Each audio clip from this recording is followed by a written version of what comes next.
Hi everyone, welcome back to Gavin Reads All the Manga. I currently have my baby boy Tobu with me. He loves his little box, but he also loves the blanket on the floor. Oh, he's just so adorable. So we currently have him at the minute. So welcome back. I know it's been a long time since my last Frieren vlog. I do apologize. I'm slowly starting to get back into doing more manga videos. My schedule is looking a little bit brighter. And I have been dying to continue Frieren, even though if you've watched my first two Frieren vlogs, you'll know I really enjoyed the start of it, but then by like volumes 4 through 6, which was vlog number 2, I was starting to lose interest. And so in this video, I will be reading volumes 7 through 9, and this consists of chapters 58 to 87, I believe. Oh, hello Ash as well. Oh, I've got both of my cats. They just know I wanted to start filming and start reading, so they were both like, let's distract Daddy. Although I've distracted Tobu, let's be honest. Tobu was minding his own business, wanting to clean himself. But here we have Ashy coming up. Do you want to read some Frieren with me today, do you? You want to read some Frieren? So it's going to be a chaotic day today because every single time I try and sit down to read, the boys do want to do something. If you saw my Summer Hikaru Died vlog, you will know Ash, every single time I sat down to read, yes, Ash. Every single time I sat down to read, he would want to do something. He would want to snuggle, he'd want to distract. So I don't actually know how long this is going to take me to do today. So I'm very excited for the mage exam arc to be over because, oh my gosh, I have not enjoyed the arc that much.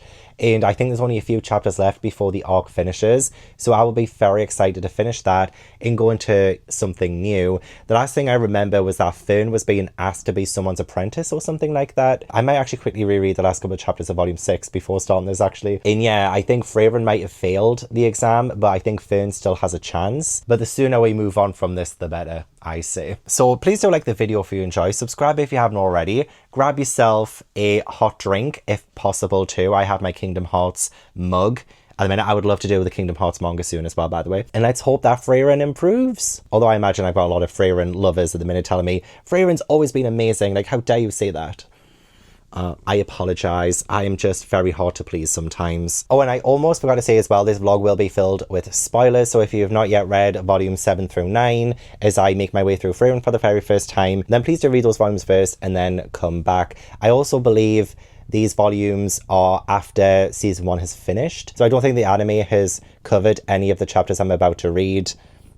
So be wary of spoilers moving forward. Okay, I will see you soon. Ash, leave me alone. I'm trying to read. I've just opened my book. I'm trying to read.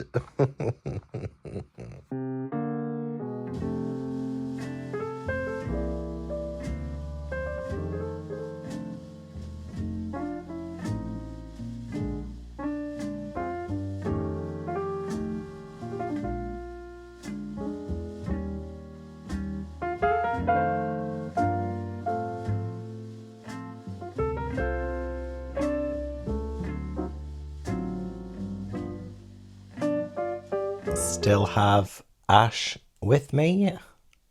He's got the entire house and he decides, no, I just want to lie with Daddy. Yes. So I finished the first 3 chapters of this volume and I believe that's the end of the mage exam arc. And honestly, thank God. But I will say it had like such a nice ending. I was surprised that pretty much like everyone passed. Nearly everyone passed, obviously apart from Frieren, because Siri has something against Frieren. And Frieren does say, oh, she's just like a child, you know, she's never really changed. But I do still feel a bit bad that Frieren, you know, like she tries so hard and she still won't get to pass this exam herself. But Fern, though, Fern is pretty incredible. Like, even though it has been a good few months since I last read Frieren, you would think my memory of characters would not be as good. And like a few character names I don't quite remember as much, but I always still remember like how much I enjoy Fern, and I really like Stark as well. And I hope actually we get to see way more of Stark, because I feel like one of the reasons why I haven't enjoyed this exam arc that much is because we haven't seen enough of Stark. And I'm hoping, yeah, now that we are moving on, that we will see more of him. But with Fern, I never forgot how proud I feel of her. I feel like she is someone who has really come into her own. She has learned so much from Frieren, and she is becoming like really powerful, really cool. Whenever she does a fight, she handles it with ease. So to see her pass, even though it seemed like pretty easy to pass the last part of the exam, she didn't take Siri's request of being her apprentice. I never doubted her. I never thought she would. I don't think she would ever leave Frieren. But I love that Frieren was like, one day she is most likely going to be a more famous mage than I. Yeah, here it is. I have a feeling that Finn will be an even more famous mage than me. And then Stark begins to say Frieren. And then Frieren says, it makes me happy. It makes me happy. Like, even Frieren is so proud of her. You can see Frieren's own emotions have developed so much as well. Her bond and her connection with other characters has developed so well. And I love the fact that it will make Frieren happy. Like, this is not a kind of competition. This isn't about who will be... Oh, thank God. Oh, thank God. Hopefully that means I can actually, like, get comfortable now. The thing is, though, it's just his body heat makes me warmer. And he also drools so much that I get soaked. Anyway, I love seeing Frieren be so open and enjoy the fact that Finn is really coming into her own. And yeah, there's no competition there, no nothing. I really liked Frieren's conversation with this character. And I have had to quickly look up character names. Verbal about Himmel, the hero. And again, like, Himmel hasn't been alive for some time now, and yet he's still affecting the story. You really do see how he affected so many people and all of these different villages, these different towns. And even Verbal says, what brought me this far are the silly adventure stories about Himmel, the hero. Even if the world had been peaceful, my village wouldn't have existed without Himmel. Like, the amount of people in places that Himmel touched is incredible to see. And especially since Frieren was also, you know, a part of the journey, and seeing for Frieren just how that journey and Himmel himself as well has affected so many people. You would think, like, even Himmel says when he gets to a village, he's like, oh yeah, this kind of won't change the world, but it'll change their life. You know what I mean? Like, this small little detour, this little adventure of just like helping this little town, yeah, it won't change the entire world, but it's going to do good. And it's going to change them. And so I just feel like having that focus of helping the little people and like helping the little parts of this world helps the whole. And then you don't know who you're going to affect from that place, who is going to go on to bigger and better things, and like have them be inspired by you and all this and the other. Like, I love the idea of inspiration and how Frieren has been tackling that so far. It was really nice as well when we saw Denkin. He was eating with Stark and Fern. And this is a moment in time where we actually find that Frieren herself has been someone who has been a good influence on someone. So he says, would you tell Frieren something for me? Tell her she reminded me of the joy of magic for the first time in a long time. Like, isn't that so sweet? I became a mage because I admired Frieren from the party of heroes. Please tell her that yourself. So yeah, like, not only is Himmel the person who is inspiring people, but Frieren too. And she obviously has no clue. She has no idea the impact that she has on people. And I just find that so lovely. Genuinely so lovely. Oh God, I love the back of this volume as well. Like, have you seen that image? I don't know if you can see very well or if it's blurry or not, but that is looking very magical. I need to say this. I just want to move on. Like, genuinely, I feel like I've been stuck on this mage arc for so long, and I kind of have been since my last video on Frieren was March, and the last time I read volume 6 was in March. So yeah, I feel like I've been in limbo, so it's nice to finally get the gears going, you know?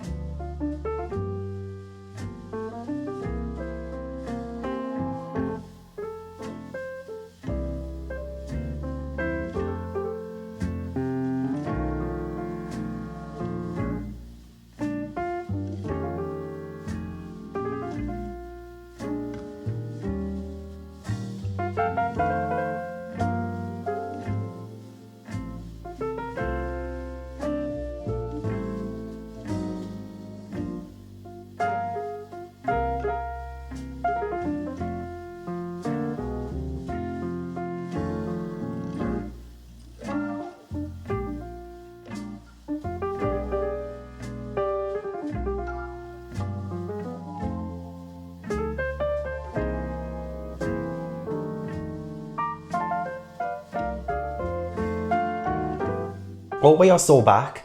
So back. Volume 7 was great. So many different things to talk about as well. And I do think I'm in the middle of an arc at the minute too. Yeah, I think this is the continued Northern Travels arc. I have just finished chapter 67 and chapter 70 is the end of that arc. So I just have a few more chapters and I already prefer it so much more to the mage exam arcs, which you're probably thinking, the mage exam is much better. But I do prefer it when Frieren is just out exploring, meeting people along the way, learning some life lessons, getting some more flashbacks, which this part had in abundance. Firstly, I love the whole magic nullifying crystal section, and when they fall through the ground and they get into that cave, amazing. I also love the fact that it kind of was Stark's time to shine a little bit, but it wasn't unrealistic. So what would have been kind of epic is if Stark was like powerful enough to take on that monster, but he isn't, and that's great. That is actually great. Like, that's fine, because I think, yeah, it would have been a little bit unrealistic if he was able to take this on at this stage in his, you know, adventure. And I love the fact that this is like kind of a joke, but kind of not. But the fact that Frieren is able to sleep so soundly, and, you know, it seems to be like a bit of a joke, but when you hear her reason why, it just hit me because it was so beautiful. Like, Stark keeps, you know, mentioning, oh, how can she sleep so soundly, blah, blah, blah. And then when the monster appears, Frieren says, it's a venomous apex dragon. It's too strong for you, Stark. You'll die if you fight it. And then Stark says, then what do you want me to do? And damn you for sleeping so soundly. How can you be so... And then Frieren stops him, because I've entrusted you with my life. Like, isn't that just like the highest form of trust? The highest form of a compliment to someone? And especially considering all the time Stark has called her old, you know? It's like, oh, Ash, can you just give me 5 minutes apiece? 5 minutes, that's all I'm asking for. What is supposed to take me probably only a couple of hours to read is taking me much more than that. I love you, but this is ridiculous. Anyway, that's how it's been since you joined our party's warrior. A party doesn't function any other way. I'm sorry, that was so adorable. It's so amazing and so cute. Like, what a massive moment for Stark and Frieren together as well. And I was saying, after the Mage Exam arc, I really want Stark to shine. And while, you know, he didn't fight the Apex Dragon thing, I don't need that for him to shine. I just love the fact that his position is so solidified in this party, in this group, that Frieren feels so comfortable and is able to trust him so much with her life that she can sleep so soundly. You know, it just sounds like something that's so mundane and so like nothing, but it's actually everything, you know? And Frieren does a really good job at doing stuff like that and all that impact and stuff. Like, there's more to say about it, of course. So that person came back from earlier and they want Stark to join them to help with the war. Werble really wants Stark to join, and Stark is like, I told you I'm part of this party. And while Frieren is sensing like tension, doesn't know if Stark really wants to be there with them, Stark ultimately decides, no, I'm staying with my party. This is my party. Me, Finn, Frieren, you know, we're a throuple. And I love the fact that he was able to do that, because you see in this volume as well how much more closer Finn and Stark are getting. It's so cute to see that development, but also to see the resistance from pretty much both of them is just adorable. And a nice little extra thing for this series. I love all the adventuring, and I don't like love the fighting, because you don't really see a whole lot of the fighting. If a monster appears, which it does during a random scene when they're trying to find these secret hot springs, like a monster will appear and then it'll go to the next panel and we don't actually see that fight. You know, like, this series isn't focusing on the fighting, and that's absolutely fine, but it is, and especially this volume, is focusing on the smaller things, or at least like the things that seem small but are actually massive. So another example as well is the Hero of the South. And when Stark is like, oh, you know, I just thought it was like Himmel, the hero or whatever, and Frieren is like, no, there's like so many more heroes. You know, our party only really took down 2 of the, what were they called? 2 of the 7 Sages of Destruction. Like, there are more people involved in protecting people and saving people than a lot of people realize. Like, yes, Himmel the hero did amazing things, but, you know, there's also the Hero of the South who also did incredible things. And it's nice to be able to acknowledge that there are more heroes in this world in what their contribution has been, because it isn't just Frieren and her party, but more people at play. Like, the world is massive. There have been so many monsters, so many heroes, and to see another person come into it is so lovely. Like, the Hero of the South, it seems like an urban legend, and I loved when Frieren was saying about they never found his corpse. There are even legends that he and Schlatt, the Omniscient, are still fighting even now. There's a typo in my manga. But the demons we fought were man-eaters, so I actually think they just ate him. Like, that's vile. But also, imagine the possibilities of the Hero of the South actually still being alive, potentially. Like, he said, oh, he was going to be defeated, And I love, again, like the callback to, you know, Frieren before she joined Himmel's party and becoming like the heroes then. But the hero of the South actually told her about it because he could see the future, and he told her about it. He told her to join. And I'm wondering if like, oh, the only reason Frieren actually ended up joining was because of this interaction. You know, like there are so many different threads to Frieren and her party that we don't really get to see a whole lot of, only in flashbacks. It's so cool to see the breadcrumbs that lead into that and getting more context of it as well. Like, that's genuinely deeply fascinating. I could read an entire manga series based on like Frieren's adventure beforehand, which obviously isn't the point of this manga because this is, you know, beyond the journey's end, like beyond her first initial adventure and the end of that and what comes after, you know, like that's the whole point of this one. But like to see the one before would be incredible, and I love getting to learn little bits every now and then about it. Another really lovely character moment as well was when they get invited to dine with Graf, and he talks about his sword being stolen, and Finn and Stark were confused as to why Frieren would do this mission and why she accepted. And she says, I had no choice. It's the same sword Himmel retrieved after all. If I refused, all his efforts would have been wasted. Besides, Himmel wouldn't have turned his back on them. Again, like these lessons that have been departed onto Frieren are still being executed by Frieren to this day. Again, the impact and the way that it's changed her life is incredible. Would she have accepted this long before? Probably not. She wouldn't have wasted her time with it. But when she's saying, oh, you know, that sword was something that Himmel retrieved, and if it's been taken, then I don't want his efforts from years and years and years ago to be wasted. And so she's trying to protect that. And it's just so beautiful, genuinely so beautiful. Like the little interaction with the priestess person, even though you don't really get to see the fight that much. I love this panel though. When Frieren tells them by taking her down, I love this panel of the three of them. Genuinely love the three of them so much. They are my goats. And the whole idea of finding the hot springs and it being like a pointless adventure. And when it was Master Essen, you know, the one who was part of the Frieren's party and was raising Stark, he said to Stark, it's a strange thing. Every pointless adventure I had with them is a precious memory. And Stark is making these memories with Frieren and Finn. And again, beautiful. If you think a memory is pointless, sometimes it isn't. You know, sometimes it is those little minute ones that make a big difference, and you just treasure those moments so much. Because not everything has to be big, not everything has to be epic, and I really like that view that Frieren has taken as a series, which is, I guess, why we don't see the big battles, the big action sequences, is because, you know, it isn't really about that. It's more about the smaller things, and I appreciate it. Rounding out this volume was that cute, you know, Finn and Stark date, which is so funny that Stark went to Frieren for advice pretty much. And yeah, like Finn seemed not taken by the whole date to begin with, but she comes round when she realizes how much it kind of hurt Stark's brain to think of something. Like it meant that much to Stark that he wanted to put the effort in, and he did try to put the effort in. And that is something that I think these characters appreciate above anything else. It could be the worst date in the world, but it was the effort that went into it that makes them smile and makes them happy. And it was really beautiful to see that between them. I do want Finn and Stark to be happy. I just hope the romance isn't like too forceful or anything. I hope it's not something that we focus too much on, because I love the dynamic that we have, and I don't want there to be any kind of like relationship drama or anything like that. I don't think Frieren will go the relationship drama route, but you just never know, you know? So with that said, I have finished volume 7, and I will be beginning volume 8, and I will check back in when I finish the continued Northern Travels arc, which is apparently chapter 70. So I have 3 chapters to read.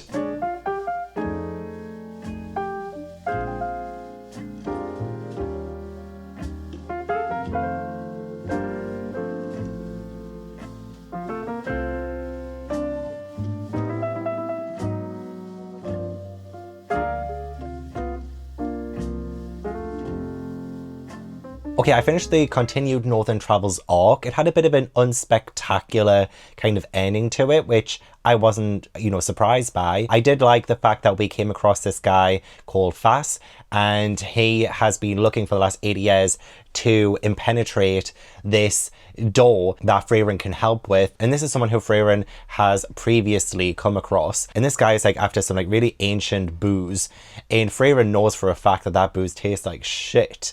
And so I kind of like the fact that she caved in and she did the thing, even though that she kind of thought that he would be disappointed if he tried it and it wasn't good. But it turns out that even though it wasn't good, Fass was like, it was just so fun to do. You know what I mean? Like, I totally get that. It's kind of a nice message as well, that even if you reach the destination, sometimes you're underwhelmed, sometimes you're overwhelmed, and sometimes it does nothing for you. But it is about the journey, it is about how much fun you have getting there, and so that was like a nice little way to end that arc. So it seems like the next arc is the Divine Revolt arc, which is only like 6 chapters, and it's the majority of this volume as well. But I'll probably come to you when I finish this volume, because, you know, I'm partways through. Don't really have too much to say about the end of that arc, or the last like 3 chapters I read. Not really a whole lot to say. Just enjoying my time, honestly, and I'm just so thankful that I have been enjoying my time. It does seem like reading slumps don't affect me when it comes to manga, which is so relieving. You know how I just mentioned about doing Kingdom Hearts manga before? I have been waiting weeks for a manga series to come, a Kingdom Hearts manga series to come. I bought from eBay for a pretty good price, even though these manga volumes are out of print and really hard to get hold of now. But just gotta knock at the door. Kingdom Hearts 358 Days Over 2, the manga, which is like the hardest manga you can get hold of. I have some of the Kingdom Hearts manga on there, and I really need to get these. And yeah, they came up on eBay and it just came, like the guy just like knocked on the door. I finished volume 8, was about to do a vlog update, and then yeah, this came. Oh, I'm so happy and excited. Oh, I'm so excited to read these. Okay, now my need to do Kingdom Hearts manga reading vlogs is like astronomical now. But anyway, yeah, I finished volume 8, and that was another arc done and another arc started, and I'm very intrigued and excited by this whole like Thunder of Dragons thing. Like, that was so cool. I mean, they did end up taking down the dragons pretty like quickly and relatively quickly. But I always love it when a dragon is involved, and I loved the fact that they were involved in Frieren. And I do think maybe there will be more to it than what we just got, because that was only 1 chapter. And the arc that I'm starting is called the Golden Land arc, and it's 28 chapters long. So it's the longest arc so far, actually. It's the longest arc. So I imagine maybe more will come from that. But I did finish the Divine Revolt arc, and that was so good. I really enjoyed that. I was so worried for Stark, because the amount of times like he got impaled or his blood just like went everywhere, I was like, how is this dude gonna survive? He's not, but he does. Which I'm so glad by, but it's like not the most realistic. But again, I'm not, you know, judging this series based on realism. Like, that's obviously not the case. You know, we have an elf as our main character. Realism, who is she? So I didn't mind all of that, but it was amazing to see Stark fighting alongside... his name didn't stick in my head. I do have a photo of it. It begins with a G. Gano? I'll call him Gano. Probably wrong, but Gano and Method, I think their names are. I really like them. I wasn't sure about Gano to begin with. I thought he was pretty sketchy and a little bit sus. So I was like, oh, is he going to like betray them? Like, is he going to turn out to be like evil or something? Because there is a village that has been pretty much slaughtered by demons, specifically the Divine Revolt person. And so Frieren is also there. There was a summons, and Siri sent Method and Gano to this place. And I actually really enjoyed Method. Like, she is like the priest character. She even said, oh, do you want me to join your party? Like, is there space for a priest? And I love the fact that Frieren was like, no, we're keeping this spot reserved for someone else. And I would love to see Sein, I think his name was Sein. I would love to see him come back. So yeah, I really like the fact that Frieren remembered him and has kind of kept this spot open.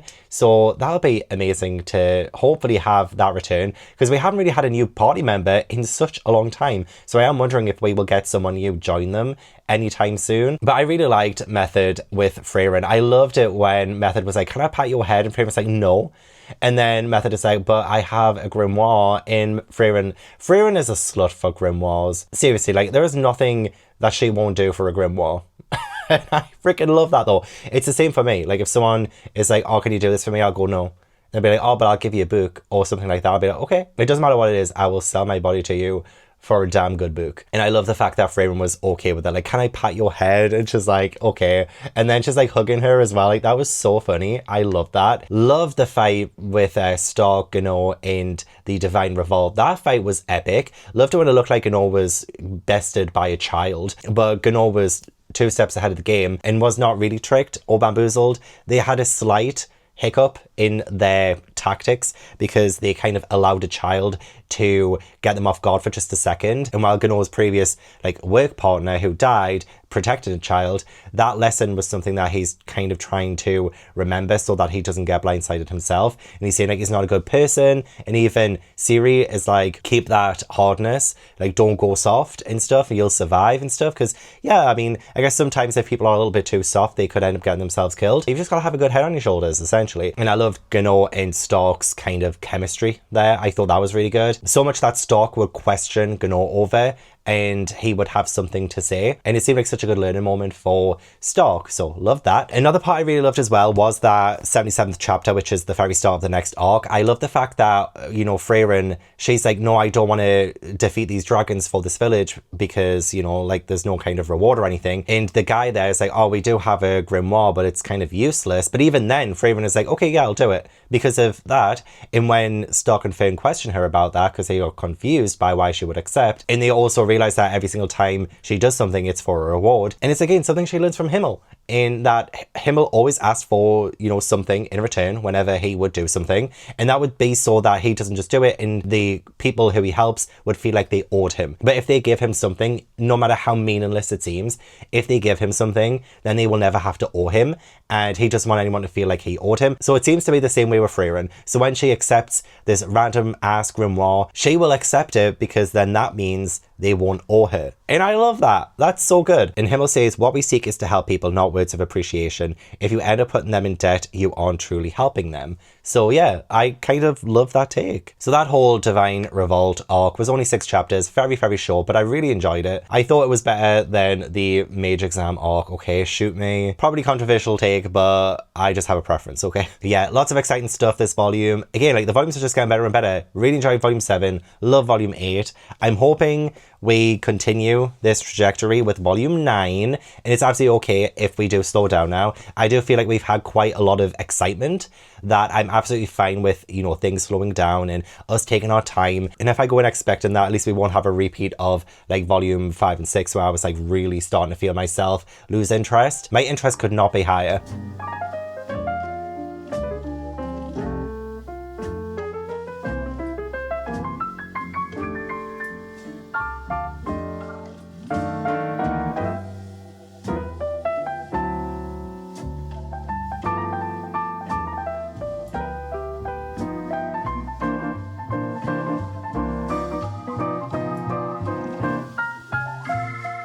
Just finished volume 9. It was pretty good. Not my favorite volume that I've read today, but still a step in the right direction. And I am really fascinated by this Golden Land arc that we are now in, especially if it has a lot more to do with demons and we may be able to unpack a lot more with them.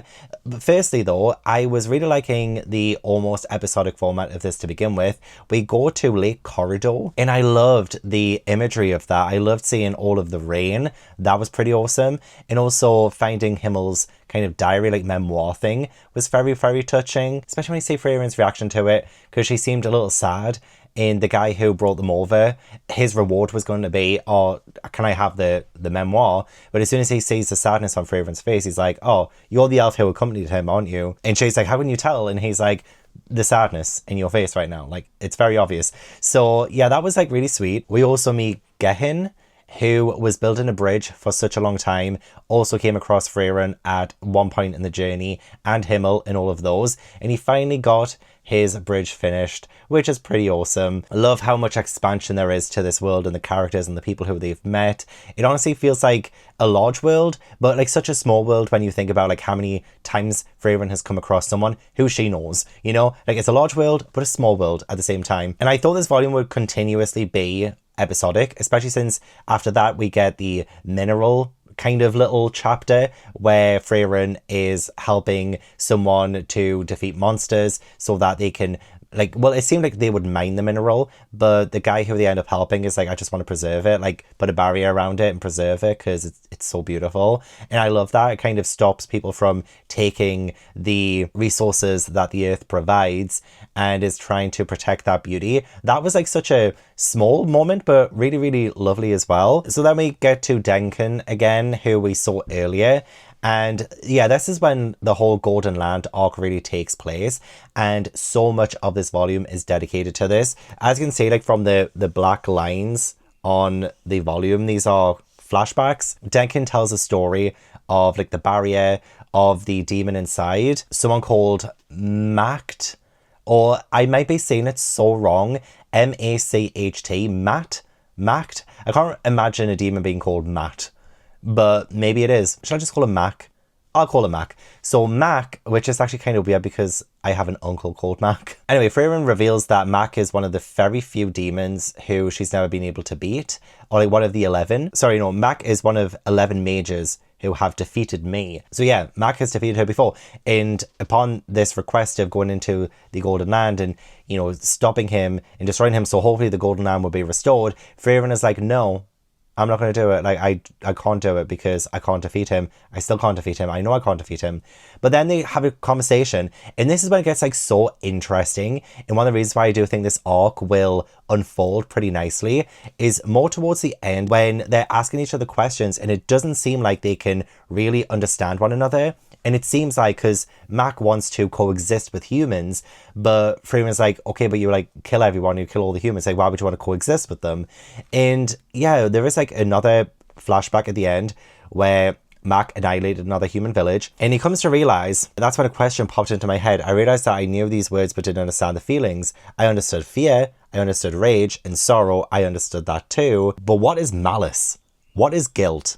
Way demons lack some feelings that are natural to humans. What are they? I became interested in humans for the first time in my life. I decided to learn more about them. I wanted to understand others. I know what that feeling was too. What I felt was affection. I started to like humans. And so to have this potential of demons being incorporated in the world, because we've come across them before and they were tricky bastards, you know?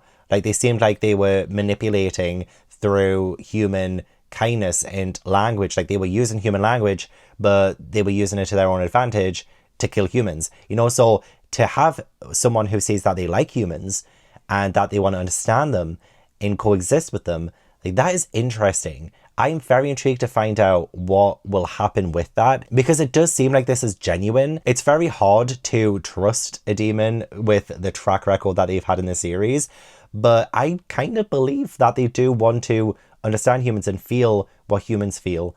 So yeah, to have that and to maybe delve into that a little bit more will make this arc fascinating. And hopefully we will get to see like more demons and things like that, because I do find them to be such an interesting kind of species in the Frieren world. I didn't really care too much about all of the flashbacks in this one or that storyline to begin with, but it was when the ball dropped at the end, when I realized what the demon wanted, that's when I was like, oh, this is what we're building to. And I respect that. I appreciate that. That will be very interesting to follow. So this is one of those ones where it's going to be a bit of a slow build, and that's fine. A good volume nonetheless. So I managed to finish volumes 7, 8, and 9 in this vlog. I managed to get back into the world of Frieren. I also bought the season 1 Blu-ray as well. I'm very excited to watch the anime. It seems like season 2 of the anime is going to start January 2026, which is ages away.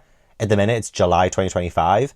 And I guess I have plenty of time to catch up. It'll be a nice refresher of the first 6 volumes that I read. I'll catch up with the Frieren manga first, and then I'll watch the anime in a few months' time in preparation for season 2. At the minute, there are only 4 more volumes of Frieren that are released in English that I can read for a vlog. So I have volume 10, volume 11, volume 12, and volume 13. So in the next Frieren vlog, could be in a week's time, could be in a couple of weeks' time, could be in a month's time. I kind of like the idea of trying to save a Frieren and not binge it too much, because I feel like I could potentially get a little bit too bored with it if I try and read too much at once, you know? But the next Frieren vlog that I do will cover volumes 10 through 13, so that we are all caught up with the English released volumes of the manga. And there's no release date so far for volume 14. It only came out a few months ago in Japan, so I don't anticipate volume 14 coming out anytime soon. So yeah, that's the end of my Frieren volumes 7 through 9